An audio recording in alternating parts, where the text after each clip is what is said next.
Bonjour Karine Potin. Bonjour. Les grandes vacances de l'été austral approchent. La baignade en mer reste interdite en dehors du lagon. Vous comprenez l'impatience des baigneurs, des surfeurs ?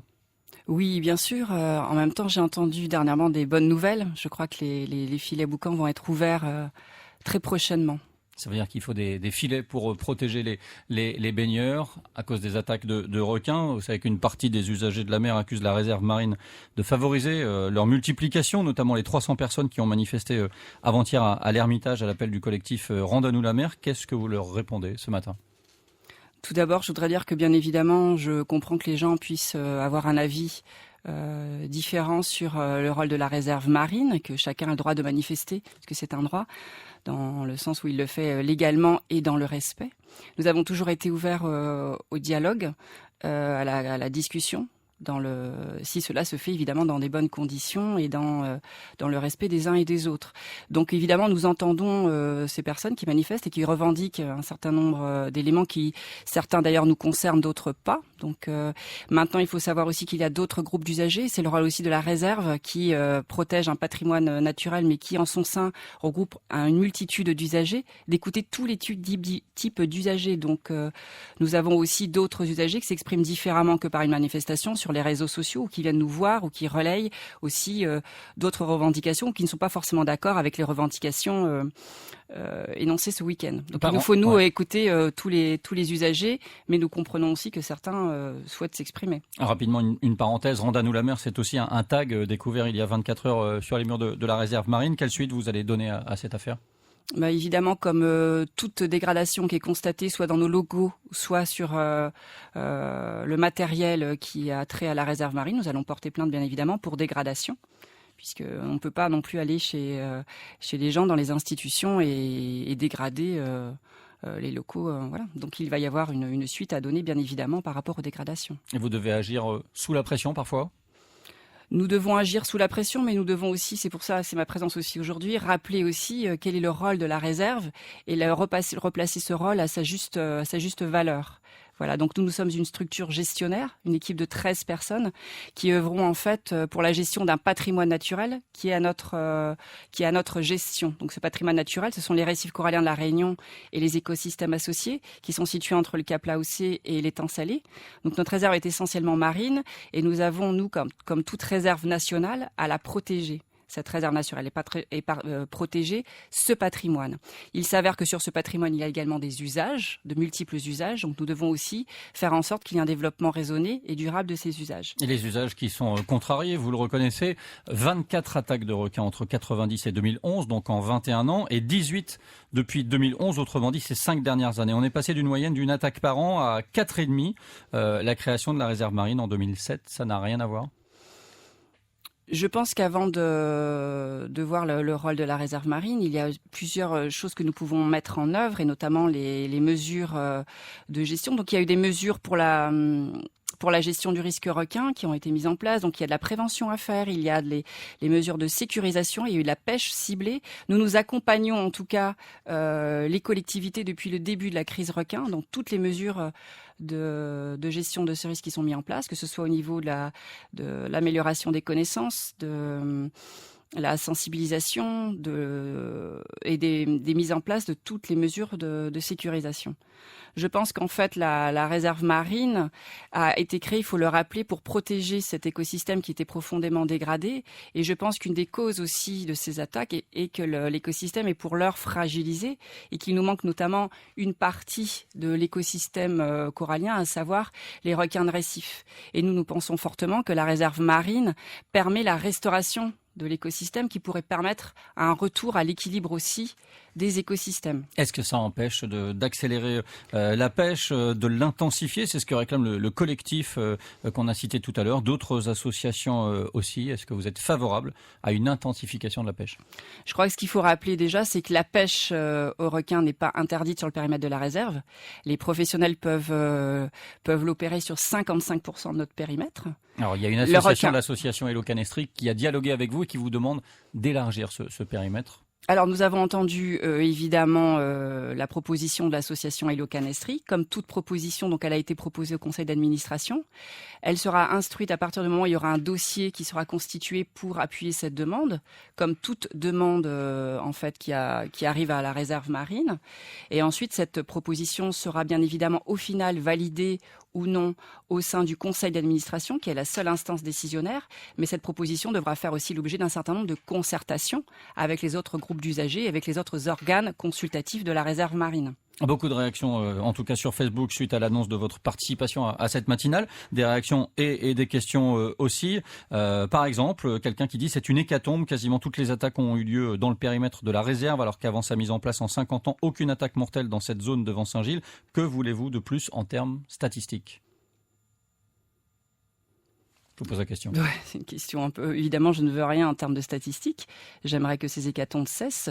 Maintenant, comme je vous l'ai dit, nous faisons notre rôle à notre juste valeur. Nous sommes une équipe gestionnaire qui œuvrons pour la protection du patrimoine. Nous ne sommes pas décisionnaires. Les orientations, les évolutions, les stratégies qui ont trait à la réserve marine sont décidées en conseil d'administration. Ce n'est pas moi qui le fais. Nous avons des instances de consultation, le comité des usagers et le conseil scientifique. Ensuite, en ce qui concerne la gestion du risque requin dans son ensemble, il faut savoir qu'elle est gérée aussi, non pas par la réserve marine directement, mais par le centre de ressources et d'appui de la gestion du risque requin, où là, les décisions sont prises et des mesures vont être mises en place. Ensuite, nous, du moment où il y a des décisions qui sont prises en conseil d'administration, nous, l'équipe gestionnaire, évidemment, nous faisons appliquer ces décisions au quotidien dans notre gestion. C'est votre réponse aussi pour cette autre question. Pourquoi le comité scientifique de la réserve refuse toujours d'installer des engins de pêche devant le seul spot non protégé par ces dispositifs? Boucan, c'est 2 morts et un amputé. C'est la zone la plus dangereuse de l'île. Alors déjà, je me vois mal répondre à leur place, mais le conseil scientifique a émis effectivement un avis défavorable puisque cette pêche n'est pas autorisée effectivement dans les zones de protection renforcées, du fait donc ils ont émis les facteurs en fait d'impact sur le milieu et notamment sur les espèces récifales. Et je pense que leur principale crainte concerne les prises accessoires qui pourraient être prises lors des pêches aux requins. Donc je pense qu'une des possibilités serait, par exemple, d'avoir également des observateurs embarqués au sein de ces dispositifs. On a l'impact sur le milieu d'un côté, l'impact sur les vies humaines de l'autre. Qu'est-ce que vous répondez à ceux des associations qui regrettent que la vie d'un squale compte plus que la vie humaine finalement ? Oui, je pense que c'est un faux débat, parce que bien évidemment, nous, équipes gestionnaires à la réserve marine, nous préférons la vie d'un humain à celle d'un squale. Il faut savoir que le requin bulldog et le requin tigre ne sont pas des espèces protégées au sein de la réserve marine, c'est important de le dire. Donc en fait, la pêche au requin n'est absolument pas interdite et peut se faire Maintenant, s'il doit y avoir des mesures d'intensification de prélèvement, elles pourront et devront être validées au sein du conseil d'administration de la réserve marine. Autoriser une pêche sous-marine devant les plages, ce serait une solution acceptable, c'est ce que proposent certains aussi. La pêche sous-marine est déjà autorisée sur 43% de la réserve marine. Ensuite, l'intensifier sous couvert d'occupation de la colonne d'eau. Sachez que déjà l'occupation de la colonne d'eau est déjà effectuée par la pêche sous-marine autorisée sur 43% du périmètre, par la plongée, qui est une des activités les plus importantes. Nous avons 50 dispositifs d'amarrage pour l'activité de plongée, qui est une des activités économiques les plus importantes de l'île, et nous avons également de l'apnée.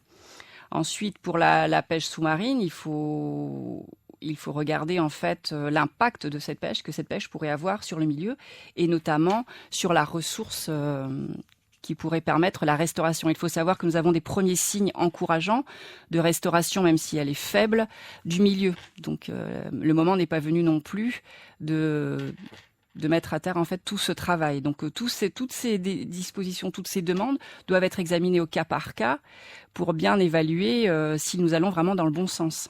On sait que c'est un débat passionné, on voit qu'il y a ces associations qui demandent davantage de pêche, mais il y a aussi les associations, on n'en a pas parlé, qui réclament une plus forte protection, d'interdire totalement la pêche. Où vous vous situez par rapport à ça ? Nous nous situons au milieu, comme d'habitude. Donc évidemment, nous entendons les différentes demandes. C'est des fois très compliqué de discuter avec tout le monde, puisque quelquefois les demandes sont carrément contradictoires et non pas juste à côté. Donc je pense qu'il faut écouter tout le monde, écouter tous les types d'usagers, et ensuite, après avoir écouté les types d'usagers et les ressentis, il faut après travailler sérieusement avec tout le monde, avec les experts, avec les gens qui connaissent très bien le terrain, le milieu, pour voir quelle est la meilleure façon d'agir pour gérer ce risque requin. Justement, on a assez d'informations au niveau scientifique pour prendre des décisions aujourd'hui ? Je pense que différentes solutions et différentes positions peuvent être prises, différentes mesures. Pour les mesures de sécurisation, vous n'avez pas besoin d'avoir un niveau de connaissance élevé. Vous pouvez bien sûr mettre en place, et c'est là-dessus qu'il faut, je pense, agir. Sur les dispositifs de sécurisation, nous avons toujours accompagné la mise en place de ces dispositifs.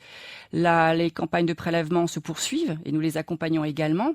Ensuite, bien évidemment, vous avez la prévention, le prélèvement, vous avez le dispositif de sécurisation, mais tout cela, bien évidemment, doit s'accompagner avec un accroissement et une amélioration de la connaissance sur ces espèces. Pour conclure, un mot sur la lutte contre la pêche clandestine.